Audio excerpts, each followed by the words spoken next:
This is Geometry, Chapter 15, Lesson 3 on page 634. Prisms. And we're going to talk about what is a prism. So we've already talked about lines and planes in geometric solids. That was lesson 1. Lesson 2 was rectangular solids. Remember, a rectangular solid or prism is a three-dimensional polyhedron whose all the sides are, all the lateral edges are rectangles. All right. A prism is different. It sort of encompasses all geometric solids. Most geometric solids, because it doesn't do all of them. A prism, if you'll look on the page on page 634,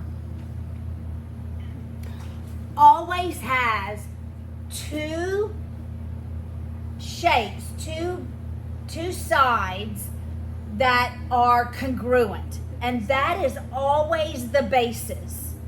You got it? So if you look at the prism, you can see what is the shape of the bases in that prism. Look, count the edges again. Wait, on the first page?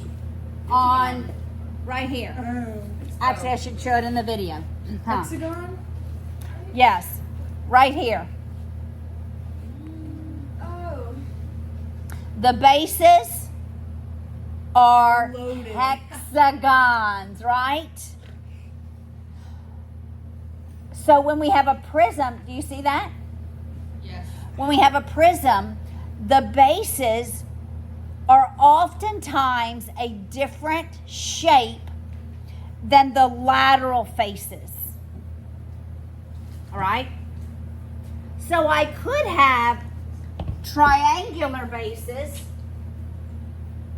And y'all know I'm not real good about drawing this.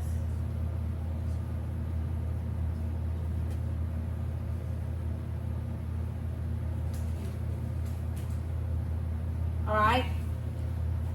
In this prism, I would have triangular bases, but notice my lateral faces are very similar to the lateral faces on the hexagonal solid prism. They're very similar because your lateral faces are always the parts that are not the base. Got it? So the bases always have the same shape, and everything in between them, that's called your lateral faces. Your lateral faces will always be parallelograms.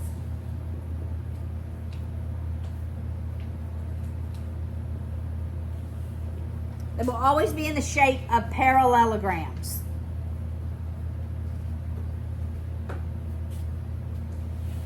It doesn't matter what the base is. They'll always be parallelograms. The relationship between the base and a lateral face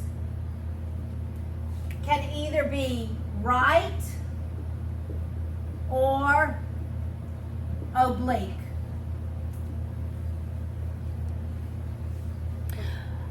All right, this is a geometric solid.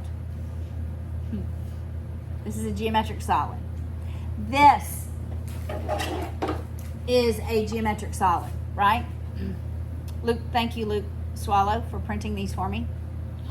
You did that? He printed these for me That's awesome. maybe a couple years ago. I've had them for a little while. Anyway, yes, it is awesome. I asked for purple because, LSU. thank you, Is Will. that what you were going to say? Well, that's where all my money goes, so why not just be reminded of it, right?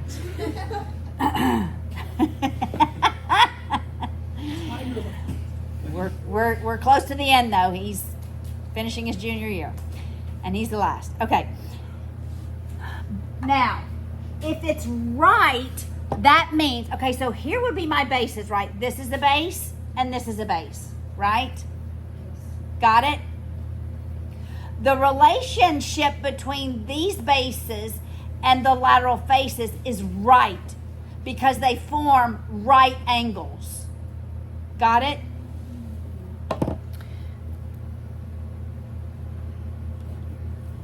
Ooh, slicing and dicing. Now, Ooh. is it right? No. No, this is oblique. What is? This would be oblique. You got it? It's like someone sat on it and I was like, I just cut off. I made I these got you. where they meet is not right angles. You got it? This is oblique. So it's almost like the Leaning Tower of Pisa. That's what I think of when I think of oblique. The Leaning Tower of Pisa, right? If it is right, then there's this perpendicular relationship between the lateral faces and the base, right? There's this perpendicular relationship between the lateral faces and the bases, and in any base. If it's oblique, you do not have a right angle relationship between the lateral faces and the base. Does that make sense? Now, you remember Euler's formula, right? The number, okay, I should write it Wait. exactly. Yeah, the number of faces, you can mix the letters up. Plus what? Plus the vertex Number of vertices, minus the edges yes, equals, 2. yeah, that's Euler's formula. I remember that. All right? And you can apply that to any geometric solid. All right, so let's apply it to this rectangular prism. So there's 5 faces. There's 5 faces. Does everybody see 5 faces? Yes. 3 lateral and 2 bases. You got it? 5. How many vertices? Does everybody see 6? Six. Yes, Yes. ma'am. Okay. How many edges? Oh man. How many? 9. 9. Do you see 9? Does everybody see 9? Yes. It equals 2. And So it always, yes. what is this formula has to mean? It's What is the formula good for? Is it like if you're Why is the formula used? Because I may give you, say, some prism. Oh, so you And I may tell you how many faces and how many edges it has and ask how many vertices does it have. Oh, that's Got it? you have to be like Oh, you just do math. And you just do easy math. So you just have to have this memorized. is it for like 2-dimensional, 3-dimensional? Only 3. It Okay. only works for a For polyhedron. polyhedron. Yes. Polyhedron. Polyhedron's the only one that has all 3 of these. We will not do nets in this class, but if you look in your book, this is the net. A net is if you just cut away all of the edges and you lay it flat. Make it 1-dimensional. I mean 2-dimensional. All right?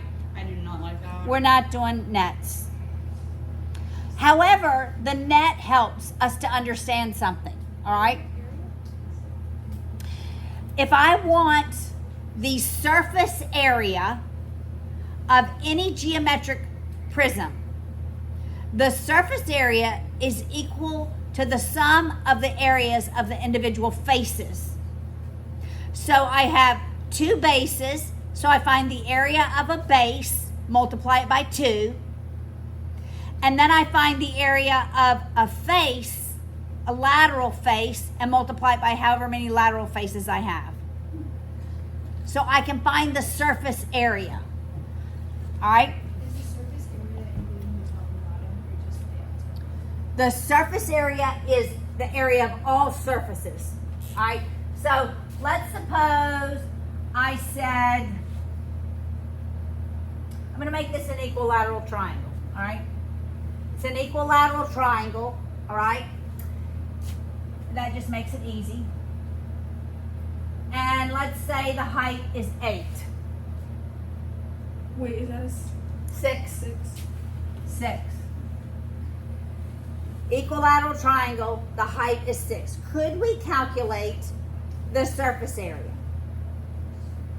All right, so let's take this equilateral triangle. Don't you have half of them?